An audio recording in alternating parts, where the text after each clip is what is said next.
BJP চৰকাৰখনে এটা নতুন পদক্ষেপ গ্ৰহণ কৰিছে এক দেশ এক ভোট এক দেশ এক নিৰ্বাচন এইটো এটা পদক্ষেপ গ্ৰহণ কৰিছে আৰু এই পদক্ষেপটো এতিয়া ৰাইজে আকোৱালি লয় নে নলয় এইটো সময়ত লক্ষণীয় হ'ব কাৰণ এই আগতে যিহেতু এটা আপোনালোকে খবৰ লাভ কৰিছিলে যে বিজেপি চৰকাৰখনে এক দেশ এক ভাষা এই যিটো তেওঁলোকৰ প্ৰচেষ্টা আছিলে এই প্ৰচেষ্টা তেওঁলোকে চাকচেছ হ'ব পৰা নাছিলে কাৰণ বহুতে এই ক্ষেত্ৰত কমপ্লেইন কৰিলে কিছুমান ৰাজ্যই ধৰক কমপ্লেইন কৰিছে বিশেষকৈ দক্ষিণৰ ফালৰ পৰা যিটো কমপ্লেইন কৰা হৈছিলে যে তেওঁলোকে এইটো মানি ল'ব নিবিচাৰে বহুতে হিন্দী ভাষাটো মানে আদৰি ল'ব নিবিচাৰে এতিয়া দক্ষিণৰ ফালে কি হয় তেলেগু চলে গতিকে তেলেগু বেলেগ বেলেগ ভাষা আছে প্ৰত্যেকৰে নিজা নিজা ভাষা আছে যেনেকৈ অসমত অসমীয়া আছে বেলেগ বেলেগ দেশত বেলেগ বেলেগ ভাষা আছে নিজৰ ভাষা আছে যিহেতু গতিকে এক দেশ এক ভাষা এইটোত ছাকচেছ হ'ব নোৱাৰিলে তাৰ পিছতে আহিলে এতিয়া এইটো এক দেশ এক ভোট বা এক দেশ এক নিৰ্বাচন গতিকে এইটোত ছাকচেছ হয় নে নহয় এইটো সময়ত লক্ষণীয় হ'ব কাৰণ ইতিমধ্যে আপোনালোকে জানে যে বিজেপি চৰকাৰখনে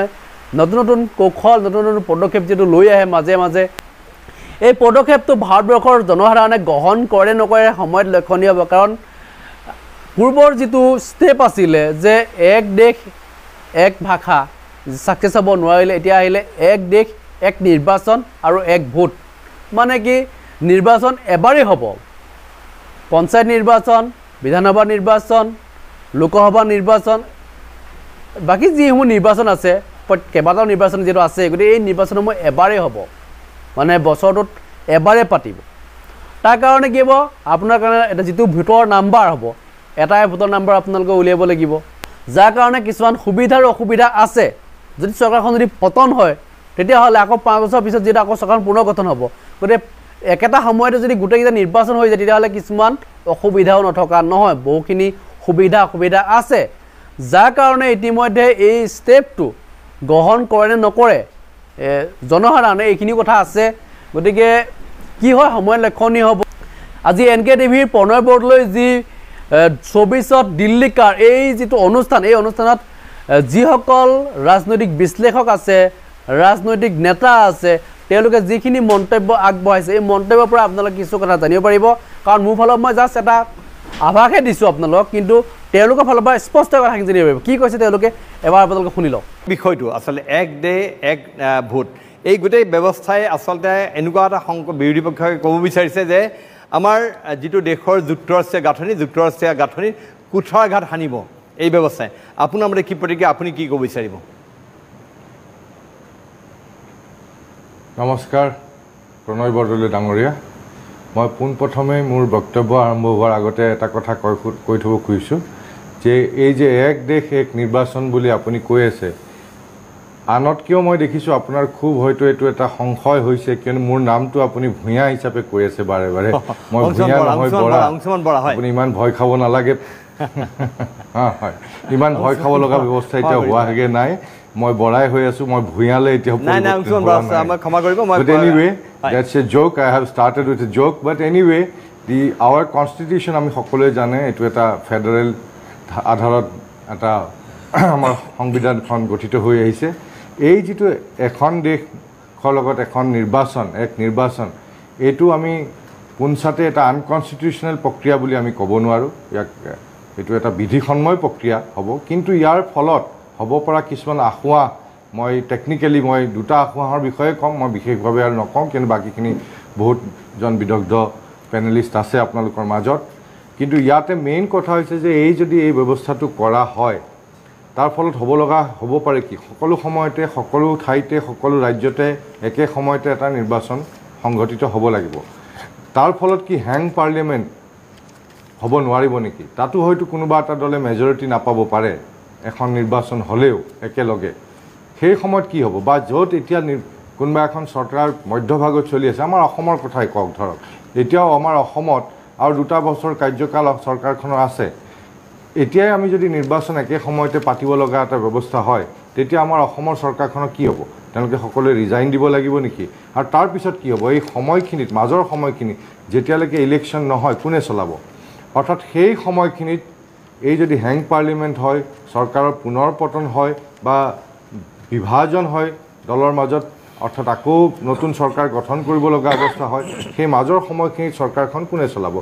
তেতিয়া চলাব লাগিব তাতে এটা বিধান দিয়া হৈছে যে প্ৰেচিডেন্সিয়েল ৰুল হ'ব পাৰে এতিয়া আমাৰ সংবিধানত প্ৰেচিডেন্সিয়েল ৰুল হোৱাৰ তিনিটাই কাৰণ দেখুওৱা হৈছে ইয়াত এই যিটো কাৰণ অৰ্থাৎ হেং পাৰ্লিয়ামেণ্ট বা চৰকাৰৰ পতন মাজভাগত তাৰ কোনো বিধান সংবিধানত নাই অৰ্থাৎ আমি এই বিধানটো আনিবৰ কাৰণে সাংবিধানিক সংশোধনৰ প্ৰয়োজন হ'ব গতিকে এইটো এটা ডাঙৰ চেঞ্জ আৰু ইয়াৰ ভিতৰত বহুতো সুবিধা অসুবিধা দুই পিনে আছে কিন্তু এটা এইটো মেজৰ অসুবিধা হ'ব যে এনেকুৱা ঘটনা যে হাং পাৰ্লিয়ামেণ্ট নহ'ব বুলি ক'তো তাৰ নিশ্চয়তা নাথাকে চৰকাৰ মাজভাগত পতন হ'ব পাৰে চলি থকা চৰকাৰবোৰৰ সময়ত সেই সময়ত কি হ'ব অৰ্থাৎ এই যে বহুতে সংশয় কৰিছে যে এই ধৰণে যে এই যে প্ৰেচিডেণ্ট ৰুল আনাৰ এইটো এটা প্ৰাৰম্ভিক এটা লক্ষণ তেওঁলোকে বিচাৰিছে যে ভাৰতবৰ্ষত প্ৰেচিডেণ্ট ৰুল হওক আৰু এই প্ৰেচিডেণ্ট ৰুল হ'বৰ বাবে এইটোৱে এটা প্ৰথম তেওঁলোকৰ পদক্ষেপ এই বুলি বহুতে ক'ব খুজিছে কিয়নো প্ৰেচিডেণ্ট ৰুল নিদিলে মাজৰ সময়খিনিত কোনেও সেই চলাব নোৱাৰিব অৰ্থাৎ সেই ধৰণে প্ৰেচিডেণ্ট ৰুলৰ আৰম্ভণি হ'ব আৰু পিছত হয়তো সংবিধানৰ সংশোধনী হৈ ভৱিষ্যতে আমি প্ৰেচিডেণ্ট ৰুলৰ সন্মুখীন হ'ব পাৰোঁ এইটো এটা সকলোৱে সংশয় প্ৰদান কৰিছে মই ইয়াৰ লগতে আৰু এটা এই নিৰ্বাচনৰ লগতে হয় কওক মই আৰু এটা কথা ক'ব খুজিছোঁ এই যদি যেতিয়া চেঞ্জেছ আনিব এই চেঞ্জখিনি ইয়াৰ লগত ফেডাৰেল ষ্ট্ৰাকচাৰৰ বহুতখিনি চেঞ্জেছ আনিব লগা হ'ব আৰু তাৰ ফলত আমাৰ যিখিনি আমাৰ গোটেই সংবিধান সকলোৱে জানে তিনিটা ভাগত বিভক্ত হৈছে পাৱাৰখিনি তিনিটা ভাগত বিভক্ত কৰি দিয়া হৈছে তাৰ যিটো মেইন পাৱাৰ সেইটো এটা ৰাজ্যবিলাকৰ এটা মেইন পাৱাৰ থাকে সেইটো হ'ল পুলিচৰ হাতত পুলিচৰ নিয়ন্ত্ৰণ সেই ভাগটো অৰ্থাৎ তেওঁলোকে নিজৰ ভাগলৈ লৈ যাব পাৰিব সেই সময়ছোৱাত পুলিচৰ ওপৰত কণ্ট্ৰলটো এই দুটা বৰ এটা এইখিনি আমাৰ কাৰণে বৰ এটা সংশয় হ'ব পাৰে আমাৰ মনত গতিকে মই এই দুটাৰ চেঞ্জেছ মানে এই চেঞ্জেছৰ কাৰণেহে মোৰ ভয় হৈছে যে প্ৰেচিডেণ্ট ৰুল এই ধৰণে আনিব পৰা এটা ব্যৱস্থাৰ তেওঁলোকে সৃষ্টি কৰিব খুজিছে নেকি মই এইখিনিয়ে ক'ব খুজিছোঁ হয় মই পুনৰবাৰ আপোনাৰ ওচৰলৈ যাম মই অকণমান সাংসদ অজিত কুমাৰ ভূঞা ডাঙৰীয়া আছে মই তেখেতৰ সৈতে যাব বিচাৰিছোঁ ভূঞা ডাঙৰীয়া আপুনি যদি মোক শুনি আছে মই জানিব বিচাৰিম এই ক্ষেত্ৰত আপোনাৰ প্ৰাথমিক প্ৰতিক্ৰিয়া কি আপুনি কি বুলি এই ক্ষেত্ৰত প্ৰতিক্ৰিয়া প্ৰকাশ কৰিব ভূঞা ডাঙৰীয়া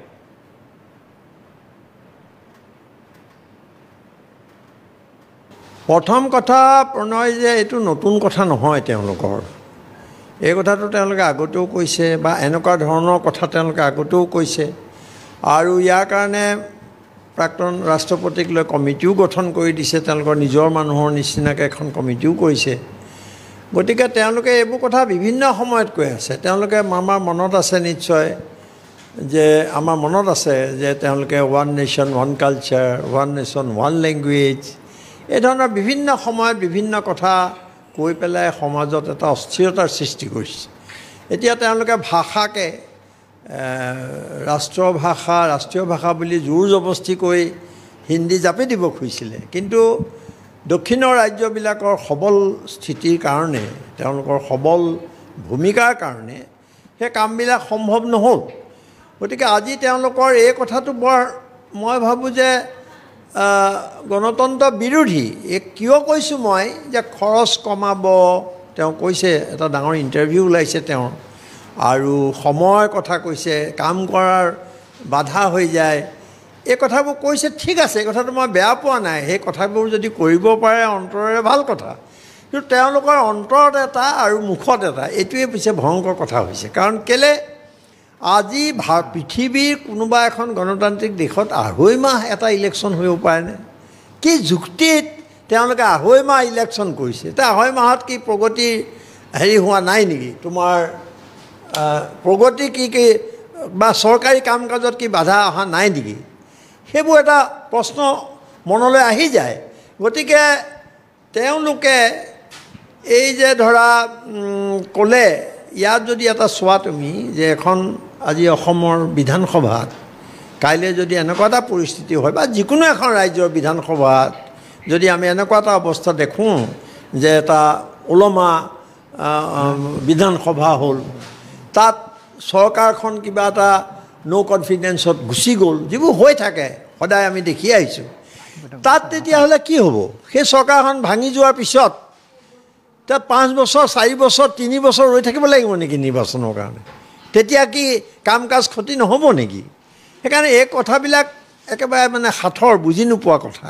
গতিকে এইটো মই ভাবোঁ যে এটা গণ্ডগোলীয়া কথা তেওঁলোকে যেনেকৈ আগতে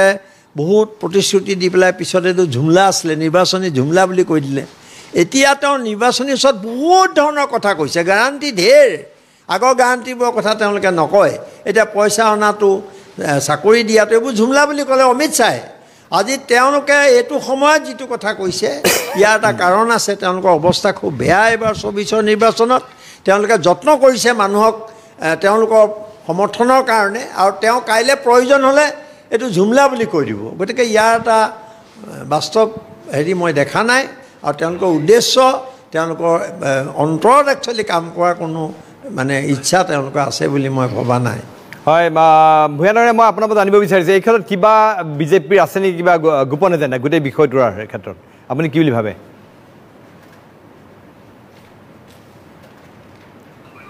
হিডেন এজেণ্ডা তেওঁলোকৰ ধৰিবলৈ বৰ টান কাৰণ কেলৈ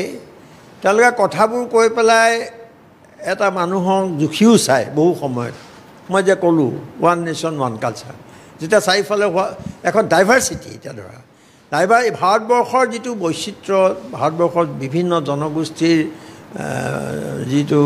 বসবাস কৰা এখন দেশ বিভিন্ন সংস্কৃতিৰ যি তাৰ আমি কৈয়ে থাকোঁ বাৰেৰহণীয়া সেই তাৰ মাজত তেওঁলোকে কৈ দিলে মুখেৰে কয় সেইবিলাক সন্মান কৰোঁ বুলি মই কৈছোঁৱেই ইতিমধ্যে বাৰু তাৰপিছত দেখা গ'ল যে তেওঁলোকে এটা হঠাৎ সিদ্ধান্ত এটা কৈ দিলে তাৰপিছত জুখি চাই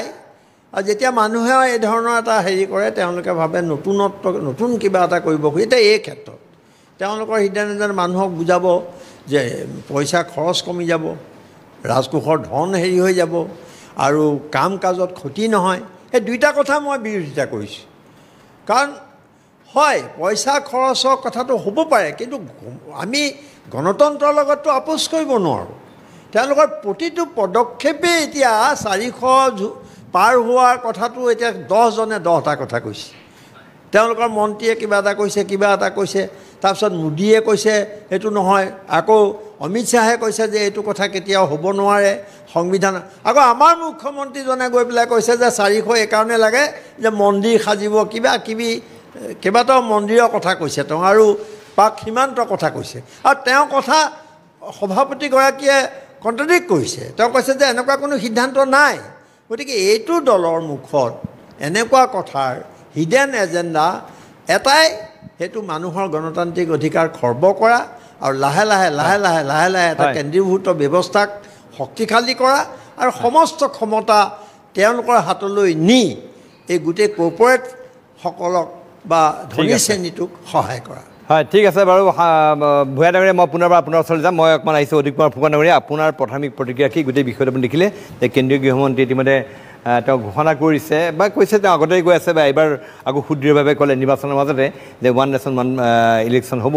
আপোনাৰ কি প্ৰতিক্ৰিয়া কি সুবিধা কি হয় আপুনি কি ক'ব বিচাৰে গোটেই কথাটো যদি চাই যে কোনো এটা ৰাজনৈতিক দলৰ আদৰ্শ এখন ৰাষ্ট্ৰৰ আদৰ্শ হ'ব নোৱাৰে ৰাষ্ট্ৰৰ এটা নিজস্ব আদৰ্শ থাকে আৰু ৰাষ্ট্ৰ পৰিচালনা হয় এটা নিজস্ব আদৰ্শত এগৰাকী গুজৰাটৰ সন্তান ৰাষ্ট্ৰৰ নেতা এগৰাকী আজি ৮০ বছৰ আগতে কৈ গৈছিল আৰু তেখেতৰ আহ্বানতে আজিকালি গেৰেণ্টি বুলি কয় তেখেতৰ আহ্বানতে প্ৰায় ৫৪৩খন স্বাধীন ৰাষ্ট্ৰ স্বাধীন দেশে ভাৰতবৰ্ষৰ লগত একত্ৰিত হ'ল এটাই মাত্ৰ যে যুক্তৰাষ্ট্ৰৰ ভিত্তিত ভাৰত চলিব সকলোৰে সম অধিকাৰ হ'ব আৰু সকলো ধৰণৰ দৃষ্টিভংগী আগবাঢ়িব আৰু সেইকাৰণে ভাৰতৰ বিভিন্ন প্ৰায় ৫৪৩খন ৰাজ্য একত্ৰিত হৈছিল ভাৰতবৰ্ষ হৈছিল সেই গোটেই প্ৰক্ৰিয়াটো দেখা গ'ল যে আজি যি প্ৰক্ৰিয়া চলিছে এই গোটেই প্ৰক্ৰিয়াটো হ'ল সম্পূৰ্ণ যুক্তৰাষ্ট্ৰীয় ব্যৱস্থাৰ সম্পূৰ্ণ বিৰোধী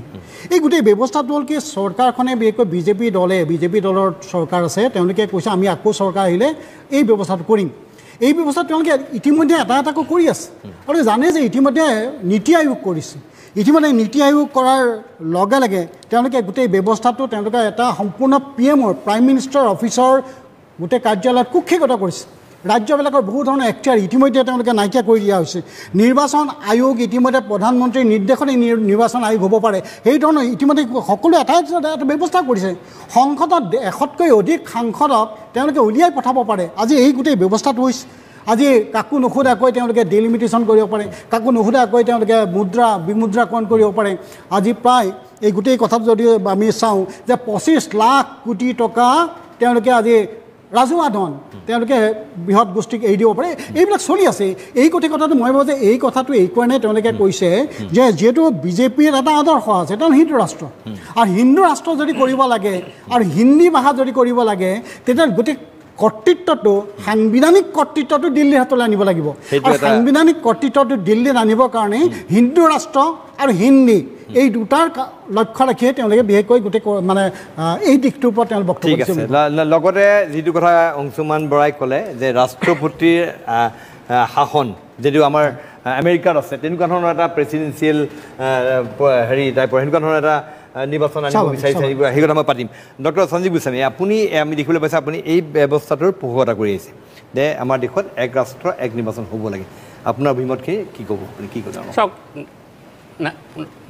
ভাৰত স্বাধীন হোৱাৰ পৰা 1967লৈকে ওৱান নেশ্যন ওৱান ইলেকশ্যনটো চলিয়েই আছিলে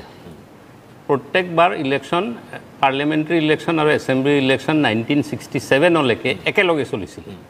ক্ৰমান্বয়ে কি হ'ল 67ত কিছুমান গভৰ্ণমেণ্ট বাগৰি গ'ল কিছুমান গভৰ্ণমেণ্টক বগৰাই দিয়া হ'ল কিন্তু ফৰ হোৱাট এভাৰ ৰিজন সেই যে এটা ষ্টেট গভৰ্ণমেণ্টবিলাক বেলেগ বেলেগ সময়ত ভাঙি গ'ল বা ভাঙা গ'ল বা ভঙাই দিয়া হ'ল সেইকাৰণে বস্তুটো 67ৰ পিছত এটা ডিষ্টেবিলিটি আহি গ'ল একেটা সময়তে নোহোৱা হ'ল 67ৰ পিছত গতিকে আমি এইটো মনত ৰাখিব লাগিব যে 67লৈকে দুইটা ইলেকশ্যন একেলগে হৈ আছে এতিয়া তাৰপিছত 1999ত এইবিলাক ডিছকাশ্যন চলি আছে যে এইটো এটা এনেকুৱা হৈ গ'ল এতিয়া ঝামেলা হৈছে সব সৰু সৰু এইবিলাক ভাঙা চিঙা গৈছে গতিকে 99ত ল কমিশ্যনে এটা ৰিপৰ্ট দিলে যে ওৱান নেশ্যন ওৱান ইলেকশ্যনটো আকৌ কৰিব পাৰি এইটো 99ৰ আজি 25 বছৰ আগৰ কথা তেতিয়া এটা ৰিপৰ্ট দিলে যে এইটো আকৌ একেলগে কৰিব পাৰি আৰু তেওঁলোকৰ সেই ৰিপৰ্টটো তেনেকৈ থাকিলে একো নহ'ল সেইটো ৰিপৰ্টৰ ওপৰত 2015ত এই ৰিপৰ্টখন পাৰ্লিয়ামেণ্টত আকৌ সেইটো পাৰ্লিয়ামেণ্টত প্লেচ হৈছিলতো সেইটো আকৌ ডিছকাশ্যন হ'ল আৰু পাৰ্লিয়ামেণ্টাৰী চিলেক্ট কমিটিলৈ সেইটো ৰেফাৰ কৰি দিয়া হ'ল গতিকে পাৰ্লিয়ামেণ্টাৰী চিলেক্ট কমিটিত সেই বস্তুটো আকৌ ডিছকাশ্যন হ'ল তাতে কিছুমান দলে ছাপৰ্ট কৰিলে কিছুমান দলে অপ'জ কৰিলে কিন্তু সেই বস্তুটো সেই তাতে ডিছকাশ্যন লেভেলতে থাকি গ'ল 2018ত ল কমিশ্যনে আকৌ ছেকেণ্ড ৰিপৰ্ট এটা দিলে 2018 চনত যে আমি ওৱান নেশ্যন ওৱান ইলেকশ্যনটো আমি আকৌ ছাপৰ্ট কৰোঁ আৰু তেওঁলোকে আকৌ এটা ফৰ্মুলা দিলে ইন দি মিন টাইম নীতি আয়োগে এটা তাক সোধা হ'ল যে ল কমিশ্যনে যে এই কথাটো কৈ আছে এই ল কমিশ্যনে কোৱা কথাটো ইমপ্লিমেণ্ট কেনেকৈ হ'ব আপোনালোকৰ কি আইডিয়া গতিকে বিবেক দেৱৰয়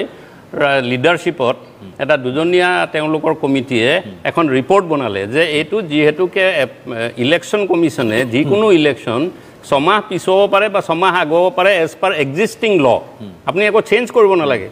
আগুৱাব পাৰে পিছুৱাব পাৰে গতিকে কিছুমান ইলেকশ্যন ছমাহ পিছুৱাই দিয়ক কিছুমান ইলেকশ্যন আগুৱাই দিয়ক আৰু দুটা ফেজত 2.5 বছৰৰ মূৰে মূৰে এতিয়া যেনেকৈ অসমৰ ইলেকশ্যন হ'ব লাগে 2026ৰ ধৰক মে' মাহত সেইটো আপুনি ছমাহ পিছুৱাই দিয়ক আৰু তাৰপিছত 2027ৰ যিখিনি ইলেকশ্যন হ'ব সেইবিলাক আকৌ ছমাহ আগুৱাই আনি বাঞ্চ কৰি কৰি আপুনি দুবাৰ মানে 5 বছৰীয়া টাৰ্মত দুবাৰ ইলেকশ্যন পাতক আৰু ক্ৰমান্বয়ে ইন 5 ইয়াৰ্ছ এই বস্তুটো আপুনি আগুৱা পিছুৱা কৰি কৰি এটা জেগাত গৈ মিলিবগৈ এই বস্তুটো লৈ পেলাই ডিছকাশ্যন চলি থাকিলে তাৰপিছত কিছুমান দলৰ লগত অল পাৰ্টি মিটিং পাতিও ডিছকাশ্যন কৰা হ'ল আৰু ডিছকাশ্যন কৰাৰ পিছত এইবাৰ ইলেকশ্যনৰ আগতে ইলেকশ্যনৰ প্ৰায় 1.5-2 মাহ আগতে under the president leadership of president Kovind সেইটো এটা কমিটি বনাই দিয়া হ'ল যে আপোনালোকে এই বস্তুটোৰ ওপৰত বহুত চলি আছে আমাৰো কৈ আছে বহুত মানুহে কৈ আছে পলিটিকেল পাৰ্টি কিছুমানে ছাপৰ্ট কৰিছে কিছুমানে অপ'জ কৰিছে দিলে কমিটিয়ে প্ৰতিবেদন দিলে আৰু সেই বস্তুটো বিজেপিয়ে এইবাৰ মেনিফেষ্টত ভৰাইছে গতিকে মেনিফেষ্টত ভৰোৱাৰ পিছত এতিয়া অংশুমান বৰাহঁতে যিটো কথা কৈ আছে সেইটো হৈছে ইমপ্লিমেণ্টেশ্যন ষ্টেজ কাৰণ তাতে মই যেটো পঢ়িছো যে তাতে হৈছে কি আপুনি এতিয়া হৈছে কি মই নো কনফিডেন্স আনিম আপোনাক বগৰাই দিম কিন্তু তাৰ পিছত কি হ'ব হেতু নাই কিন্তু এটা জাৰ্মানী বা অন্যান্য দেশত পজিটিভ কনফিডেন্স আনিব লাগিব আপুনি ক'ব লাগিব যে মই যদি প্ৰণয় বৰদলৈক বগৰাই দিও তেতিয়াহলে সঞ্জীৱ গোস্বামী তাৰ অল্টাৰনেট লিডাৰ হ'ব যদি সঞ্জীৱ গোস্বামীৰ ফৰে ভোটটো পৰে তেতিয়াহলে প্ৰণয় বৰদলৈ বাগৰিব কিন্তু আপোনাক বগৰাম আৰু কি হ'ব এটা অনিশ্চয়তা হেতু হ'ব নোৱাৰে গতিকে ভেকুৱাম নাথাকিব ঠিক আছে আপুনি মই আৰু ডিটেইলছ কম পিছত মই আহিম মই গোপাল শৰ্মা আৰু জয়ন্ত গোস্বামী আছে দুইটা দলৰ দুইজন প্ৰতিনিধি মই তেওঁলোকৰ ওচৰলৈ যাব লাগিব আৰু বিশেষকৈ এই গোটেই বিধি ব্যৱস্থাই আমাক দেশখনক এক দেশ এক নিৰ্বাচন এক নেতা এনেকুৱা এটা ফাললৈ বা এটা পাৰ্টি এনেকুৱা এটা ফাললৈ লৈ যাব পাৰে নেকি সেই বিষয়লৈ আলোচনা কৰিম কিন্তু তাৰ পূৰ্বে আমাৰ এই বিশেষ অনুষ্ঠান 24 দিল্লী গাঁৱৰ মজিয়াত লৈ লৈছোঁ খন্তেক সময়ৰ বাণিজ্যিক বিৰতি পিছত পুনৰ উভতি আহিছোঁ NKTVৰ নিৰ্বাচন কেন্দ্ৰিক বিশেষ অনুষ্ঠান 24 দিল্লী গাঁৱৰ মাজলৈ আজি আমি আলোচনা কৰি আছোঁ আমাৰ আলোচনাৰ বিষয়বস্তু হৈছে ইতিমধ্যে অমিত শ্বাহ কেন্দ্ৰীয় গৃহমন্ত্ৰী তেখেতে কৈছে যে আমাৰ বিজেপি এইবাৰ ক্ষমতালৈ আহিলেই আমাৰ দেশত তেওঁলোকে প্ৰয়োজ্য কৰিব এক দেশ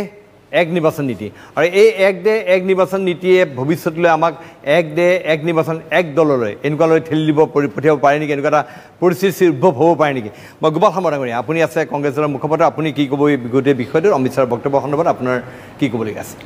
না মানে ভাবিবলগীয়া কথাটো এইটোৱে হৈছে যে তেওঁলোকে ইতিমধ্যে ওৱান নেশ্যন ওৱান ইলেকশ্যন ইছ্যুটো তেখেতে লৈছে আৰু আমি দেখিছোঁ 1982-83 পৰা এই কথাটোৱে যদিও এই কথাটো উত্থাপন হৈ আহিছে বিভিন্ন সময়ত কিন্তু ভাৰতীয় জনতা পাৰ্টীয়ে বিশেষভাৱে এই 2014 চনৰ পিছৰ পৰা যিটো এটা এগ্ৰেছিভ মুডত তেওঁলোকে এইটো লৈ যাব বিচাৰিছে সেইটো এটা ডাঙৰ কুৱেশ্যন মাৰ্ক ইয়াত এটা কথা আপুনি চাব এইটো হৈছে এখন পাৰ্লিমেণ্টাৰী ডেমক্ৰেচি ভাৰতবৰ্ষ হৈছে পাৰ্লিমেণ্টাৰী ডেমক্ৰেচি ইয়াত বহুতো আপোনাৰ পলিটিকেল পাৰ্টিজ আছে ইয়াত আপোনাৰ বহুত ষ্টেটছ আছে আৰু ইয়াত আপোনাৰ এখন কোৱাচি ফেডাৰেল ষ্টেট আমাৰ কোৱাচি ফেডাৰেল আপোনাৰ যিটো আমাৰ সংবিধানৰ যিটো ষ্ট্ৰাকচাৰ এইটো কোৱাচি ফেডাৰেল ষ্ট্ৰাকচাৰ গতিকে এই গোটেই কথাবিলাক আহি পেলাই এই যিটো আপোনাৰ ওৱান নেশ্যন ওৱান ইলেকশ্যনৰ কথাটো যিটো কৰা হৈছে এই কথাখিনি প্ৰথম কথা হৈছে কি তেওঁলোকে এইটো জাপি দিয়া বস্তু নহয় এই বস্তুটো কৰিবলৈ যাওঁতে তেওঁলোকে সদায় কয় নেশ্যন ফাৰ্ষ্ট নেশ্যন যদি ফাৰ্ষ্ট হয় তেনেহ'লে তেওঁলোকে সকলোখিনি বিৰোধীক লগত লৈ একেলগে বহি এই কথাখিনি কিয় আগবঢ়াই নিব পৰা নাই আমাৰ কংগ্ৰেছ দলে এইটো আপোনাৰ ৰিজেক্ট কৰিছে আৰু এইটো কংগ্ৰেছ দলে এইটো কৈছে এইটোৱে বৰ্তমানৰ যিটো ৰাজনৈতিক এনভাইৰনমেণ্ট এইটো ডিবেটেবল ইছ্যুৱেই নহয় প্ৰথম কথা হৈছে আপোনালোকৰ মনত শংকা আছে নেকি যে ইয়াৰ দ্বাৰা বিজেপিয়ে ৰাজনৈতিক মুনাফা আদায় কৰিব সংখ্যা আমাৰ এইটোৱে কথা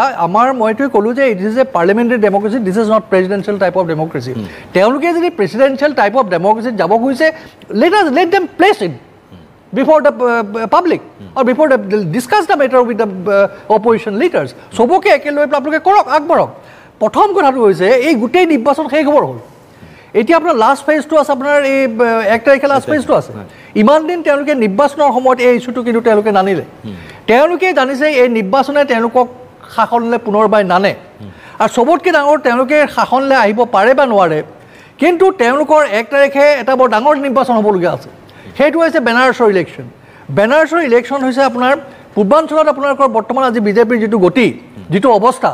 তেওঁলোকে সংগীত হৈছে এইটো কোৱা নাই এইটো কথা হোৱা নাই যে তেখেত হাৰিব জিকিব কথাটো অহা নাই কিন্তু আজি যদি আপোনাৰ নৰেন্দ্ৰ মোদী ডাঙৰীয়া বেনাৰছত যদি এ চাংক অফ ভোটাৰ্ছ যদি তেওঁ হেৰুৱাব লগা হয় that it shall be a big question আৰু সম্ভৱতঃ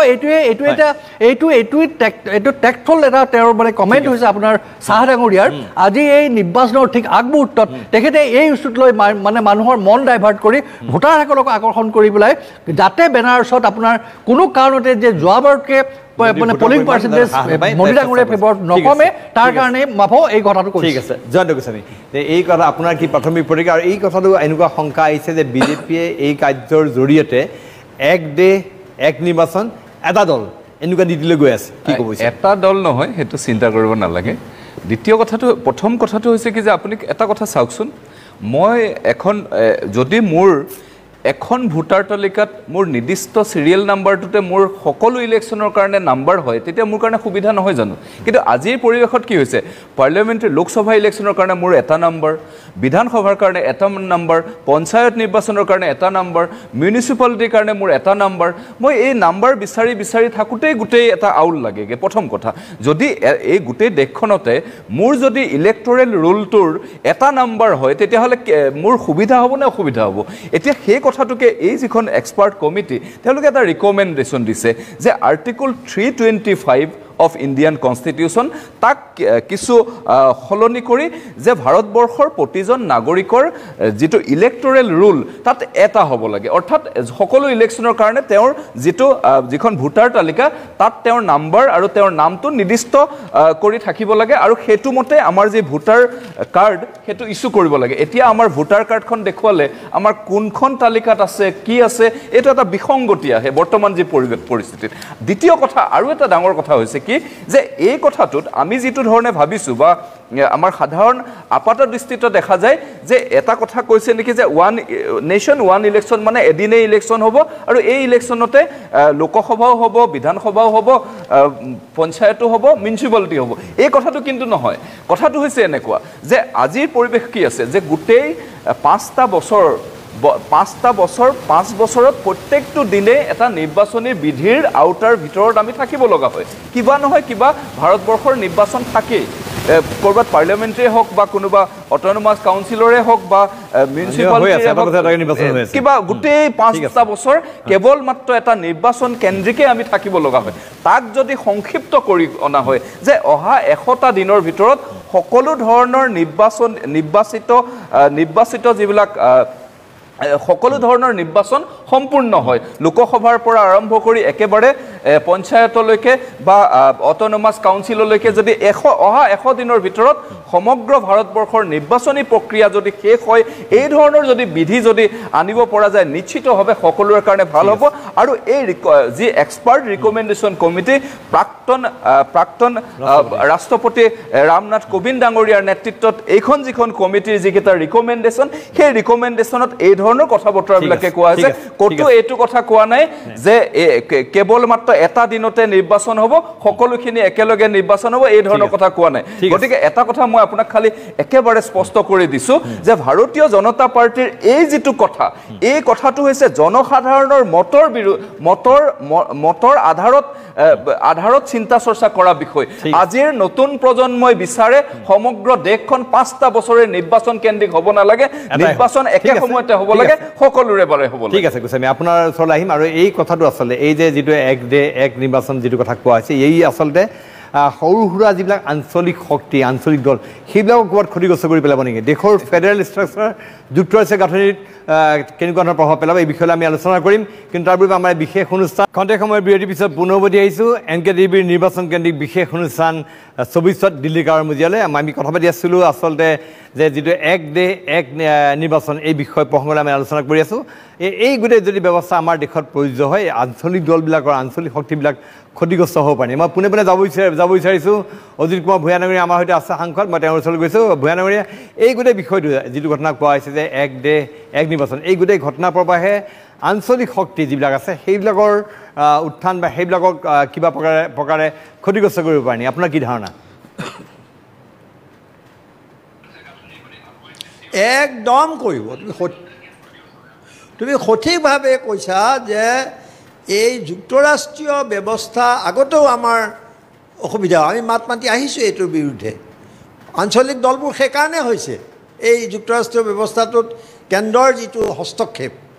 আৰু আজিও তেওঁলোকে বিভিন্ন ৰাজ্যত বহু আঞ্চলিক দলক সমৰ্থন আদায় কৰিছে ভয় ভাবুকি দেখুওৱাৰ লগতে তেওঁলোকৰ যিবোৰ প্ৰাপ্য ধন তেওঁলোকে যিটো পাব লাগে সেইবোৰৰ পৰা বঞ্চিত কৰিছে আমি ওচৰৰ চুবুৰীয়া ৰাজ্যকেইখনলৈ চালেও গম পাম কিন্তু শক্তিশালী আঞ্চলিক দলকেইটাই তাৰ মাজত এটা স্থিতি লৈছে তেওঁলোকৰ অৱস্থা অসম গণ পৰিষদৰ দৰে হোৱা নাই সেইকাৰণে মই কৈছোঁ যে আমি এই যুক্তৰাষ্ট্ৰীয় কাঠামোৰ কথা কৈছোঁ কিন্তু এওঁলোক পাৰ্থক্য ক'ত এতিয়া ৰাহুল গান্ধীয়ে কৈছে যে আমাৰ কিছু ভুল হৈ গৈছিল সেইটো কৈছেতো অন্ততঃ গতিকে আমি তেতিয়া কংগ্ৰেছৰ এই অতিকেন্দ্ৰিকতাৰ বিৰুদ্ধে প্ৰতিবাদ কৰিছিলোঁ এতিয়া এইটো লগত আৰু সংযোগ হৈছে উগ্ৰ জাতীয়তাবাদ ধৰ্মীয় উন্মাদনা বিভাজনৰ ৰাজনীতি সাম্প্ৰদায়িক ৰাজনীতি এইবোৰ মিলি পেলাই এটা ফেচিষ্ট ৰূপ ধাৰণ কৰিছে এইটো কথা আমি বিভিন্ন ঠাইত কৈছোঁ আজিও তোমাক কৈছোঁ যে এই ৰাষ্ট্ৰক এই চৰকাৰক যদি সকলোৱে সন্মিলিতভাৱে যুঁজি আঁতৰ কৰিব নোৱাৰে তেতিয়াহ'লে এনেকুৱা কথাৰে এনেকুৱা আইনেৰে এনেকুৱা সিদ্ধান্তৰে তেওঁলোকে যুক্তৰাষ্ট্ৰীয় ব্যৱস্থাটো সম্পূৰ্ণ নিজৰ হাতলৈ ক্ষমতা ভূঞা ডাঙৰীয়া মই পুনৰবাৰ আপোনাৰ ওচৰলৈ যাম মই অধিক কুমাৰ ভূঞা ডাঙৰীয়া আপোনাৰ ওচৰলৈ আহিছোঁ বিজেপিৰ এই যিটো নীতি বা এই যিটো নীতি তেওঁলোকে ল'ব বিচাৰিছে এক দেশ এক নিৰ্বাচন এই গোটেই প্ৰসংগ আচলতে আমাৰ আঞ্চলিক শক্তিসমূহক ক্ষতিগ্ৰস্ত কৰিব পাৰে আপোনাৰ কি ধাৰণা কি গোটেই কথাটো যদি লক্ষ্য কৰে প্ৰথম কথা হ'ল কি কাৰণে কৰিবলগীয়া হ'ল আজি ৭৫ স্বাধীনতাৰ পিছত কি কাৰণে এখন দেশ বা নিৰ্বাচন অকল একেলগে হ'ব বুলি ক'বলগীয়া হ'ল গোটেই কাৰণ থাকিব লাগিব যুক্তি থাকিব লাগিব কিন্তু ইমপ্লিমেণ্ট কাৰ্যকৰীকৰণ এইটো এটা বেলেগ বিষয়, এইটো মই আলোচনা নকৰোঁ। কিন্তু এটাই কথা চাওক, আজি ৰাজ্যত যদি এখন ইলেকশ্যন হয় বা আজি যে আমি 7টা পৰ্যায়ৰ নিৰ্বাচন কৰিবলগীয়া হ'ল, কিয়? কাৰণ বিভিন্ন ক্ষেত্ৰত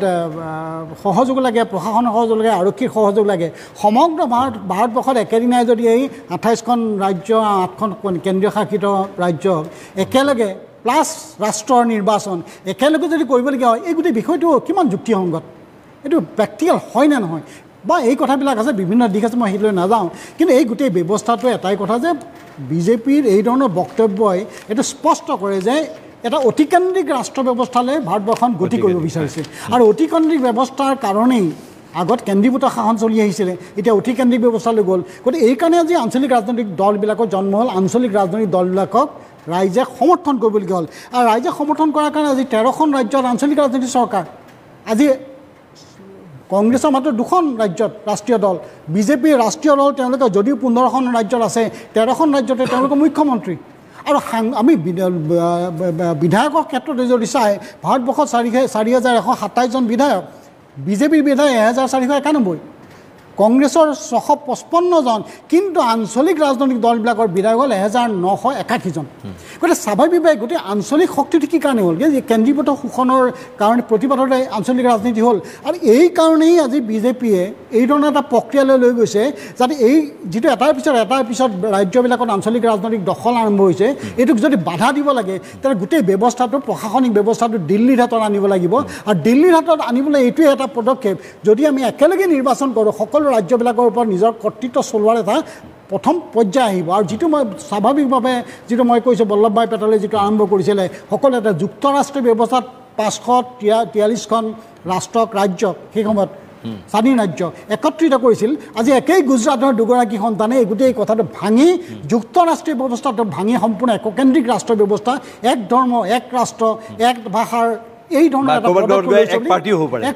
এই ধৰণৰ ধাৰণা ইতিমধ্যে কৰিলে মানুহে বাধ্য হৈছে। কাৰণ তেওঁলোকে ইটোৰ পিছত ইটো নীতি আয়োগ গঠন কৰিলে, তেওঁলোকে দেখিলে GST প্ৰৱৰ্তন কৰিলে, ষ্টেটৰ ৰাজ্যবিলাকৰ এখতিয়াৰ খৰ্ব কৰা হ'ল। এই প্ৰতিটো পদক্ষেপ তেওঁলোকে দেখি কাৰণে এটা সন্দেহজনক স্থিতিলৈ আহিছে যে এই গোটেই ব্যৱস্থাটো এটা অন্য এটা ঠিক আছে। আপুনি এটা কথা কৈছে যে অতিকেন্দ্ৰিক দৃষ্টিভংগী বা অতিকেন্দ্ৰিক নীতিৰ ফালে লৈ যাব। মই ডক্টৰ গোস্বামী আপোনাৰ ওচৰত আহিছে যে এই যিটো কথা কৈছে ফুকন ডাঙৰীয়াই, যে অতিকেন্দ্ৰিক এটা ক্ষমতা কেন্দ্ৰ তেওঁলোকে কৰিব বিচাৰিছে বা বিজেপিয়ে চিন্তা চৰ্চা কৰিছে, তাৰ ফলত আঞ্চলিক শক্তিবিলাকৰ উত্থান, তেওঁলোকৰ বিকাশত অসুবিধা হ'ব পাৰে। কিন্তু যদিও এতিয়া আমাৰ দেশত চৌপাশে দেখিবলৈ পাইছে আঞ্চলিক শক্তি উত্থান ঘটিছে, আপুনি কি ভাবে আঞ্চলিক শক্তি ঘটিছে? মই ইয়াতে চুটিকৈ 3টা কথা কওঁ। প্ৰথমটো হৈছে যে এই ডিছকাশ্যনটোত যিটো আমাৰ জয়ন্ত গোস্বামীয়ে ক'লে কমন ভোটাৰ লিষ্ট, এইটো কিন্তু গোটেই নেশ্যনেল কমন ভোটাৰ লিষ্ট, ষ্টেটৰ কাৰণে নহয়। গতিকে অসমৰ কাৰণে যিবিলাকে অপ'জ কৰি আছে সেইবিলাকে জনা উচিত যে আমাৰ ইয়াতে বিদেশী সমস্যাটো এটা ডাঙৰ সমস্যা। আজি এটা বিদেশী বেংগলত সোমাব পাৰে, বেংগলত সোমাই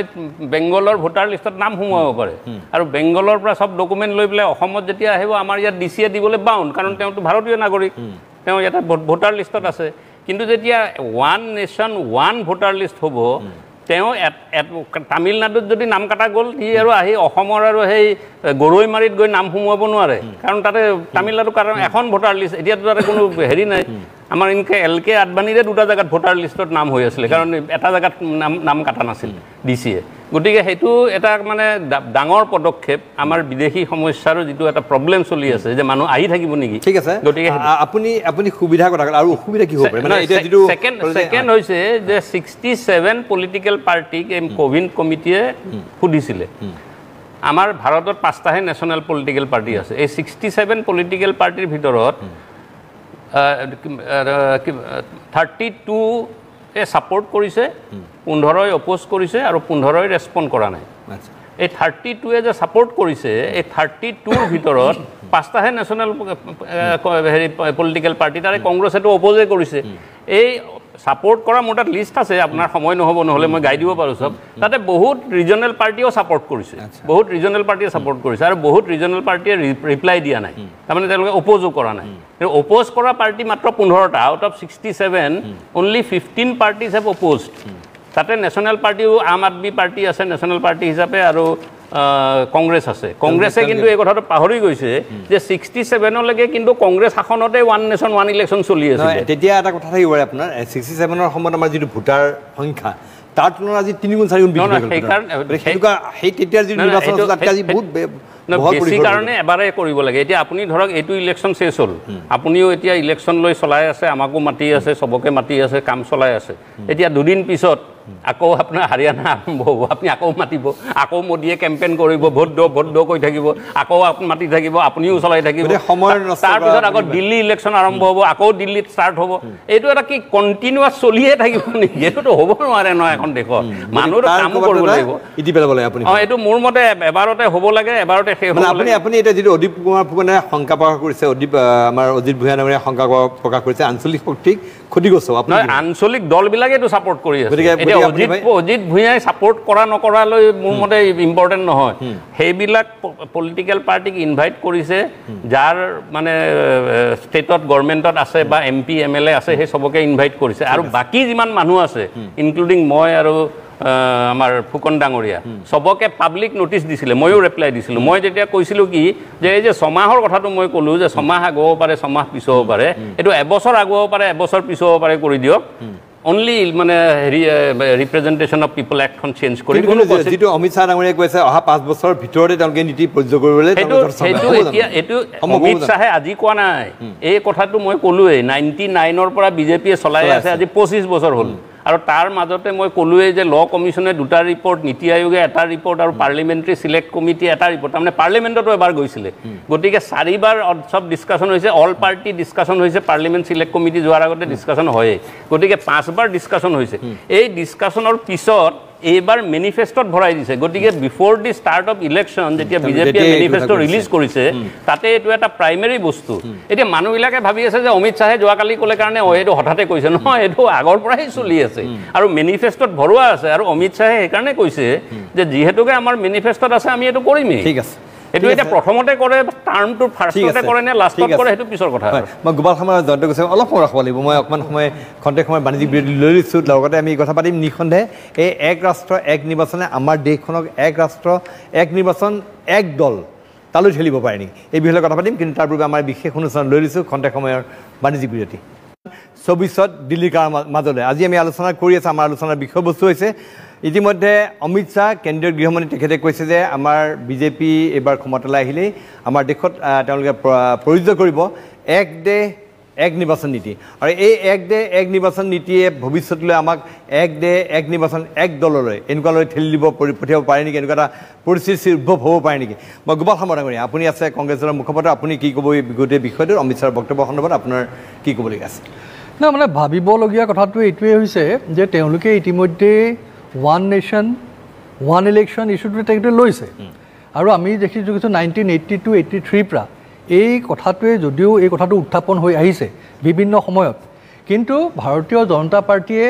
বিশেষভাৱে এই 2014 চনৰ পিছৰ পৰা যিটো এটা এগ্ৰেছিভ মুডত তেওঁলোকে এইটো লৈ যাব বিচাৰিছে, সেইটো এটা ডাঙৰ কুৱেশ্যন মাৰ্ক। ইয়াত এটা কথা আপুনি চাব, এইটো হৈছে এখন পাৰ্লিমেণ্টাৰী ডেমক্ৰেচি। ভাৰতবৰ্ষ হৈছে পাৰ্লিমেণ্টাৰী ডেমক্ৰেচি। ইয়াত বহুতো আপোনাৰ পলিটিকেল পাৰ্টিজ আছে, ইয়াত আপোনাৰ বহুত ষ্টেটছ আছে, আৰু ইয়াত আপোনাৰ এখন কোৱাচি ফেডাৰেল ষ্টেট, আমাৰ কোৱাচি ফেডাৰেল আপোনাৰ যিটো আমাৰ সংবিধানৰ যিটো ষ্ট্ৰাকচাৰ, এইটো কোৱাচি ফেডাৰেল ষ্ট্ৰাকচাৰ। গতিকে এই গোটেই কথাবিলাক আহি পেলাই এই যিটো আপোনাৰ ওৱান নেশ্যন ওৱান